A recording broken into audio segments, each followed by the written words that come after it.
we really have to teach the American people how this relationship came to be so close, such that our national interest is defined as the Israeli national interest. How does that happen? It is not by happenstance. It happens because people of like mind, shared values get together and understand, they study the American body politic. They understand the strengths and the weaknesses of our system, which is quite open. And then, of course, they work to ensure that their values become policy.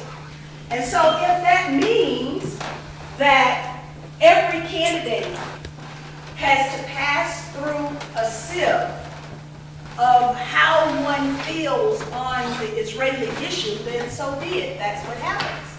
And indeed, that is what exactly happens. So that when I first ran in 1992, now, mind you, I studied international relations as an undergraduate and as a graduate student. And so I had some clear ideas about the U.S. role in the world, fact versus myth. And I wanted to place my imprint on U.S. international conduct. So I asked to serve on the House International Relations Committee, but that was after I got elected. Before I got elected, I received the facts. And the facts was from the American-Israel Public Affairs Committee. And it said that I needed to sign the pledge, which was going to be my pledge to the state of Israel. Now that's what every member of Congress is asked to do. Now that's what every member of Congress is asked to do. Are you sure it isn't time for a colorful metaphor? You sign a pledge, or you write a paragraph, and you state, these are the things that I will support once I am elected to Congress. Now, what were those things that were on that pledge? Jerusalem as the capital city. Continued economic and military assistance to the state of Israel at whatever those current rates were. The military superiority of Israel. Those are the three that I remember. There were 5 to 7 items on the pledge. What I learned is that the politics of Washington, D.C., they're all quite interrelated. And if you don't sign the pledge, you don't get a darn thing. And so I did what all candidates in Congress do. I went to Washington, I made my ceremonial trek to Washington, and I placed myself before the various political action committees that are there. And I asked for their support and their help.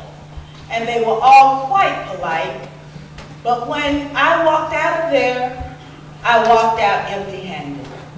So I was able to win my primary in 1992, but I only had $25,000. And $20,000 of it was spent in a media buy. I had no money.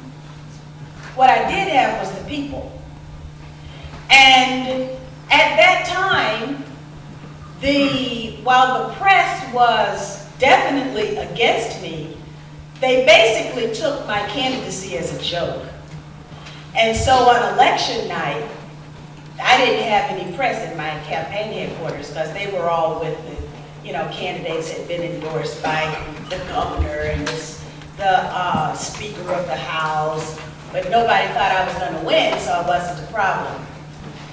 And then after I made it through the election and went to Washington, that's when things began to get very interesting. I was at some points disappointed by what I saw, because it seemed that in the congressional hearings, people who were at each other just like this, then walked out arm in arm, because it was just, you know, it was just what you did while you were at the congressional hearing, but afterwards you walked out as friends.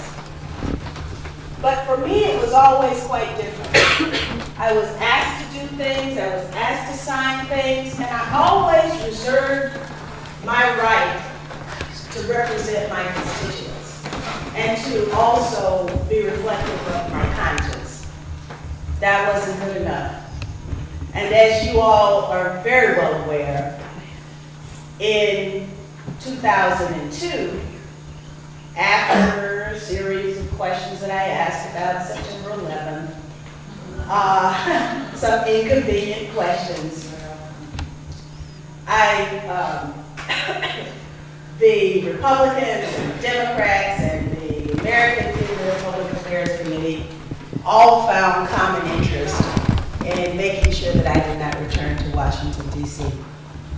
And so I didn't. It was just that simple. The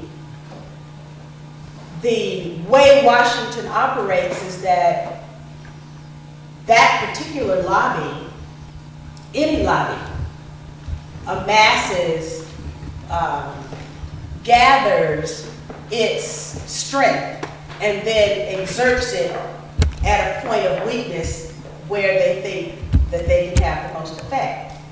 Representative Nita Lloyd of New York said that every vote has its consequence.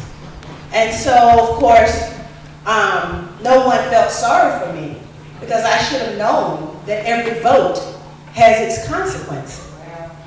But if you go online to the congressional website and you put in laying out the facts, you will hear the floor statement of Gus Savage, who was a member of Congress from Chicago, who was also targeted. But what he described was the methodology that was used to oust him. A candidate was selected to run in the Democratic primary against him. And then all of a sudden, money came from all over the country against him. He was the incumbent for the challenger. Now, there's two statements, floor statements, that Gus Savage makes. And in one of them, he talks about organizations like the New Jersey Garden Club, which the New Jersey Garden Club maxed out. That is, they gave the maximum amount of money possible to Gus Savage's opponent. And Gus was saying, what in the world does the New Jersey Garden Club have to do with Chicago, Illinois politics?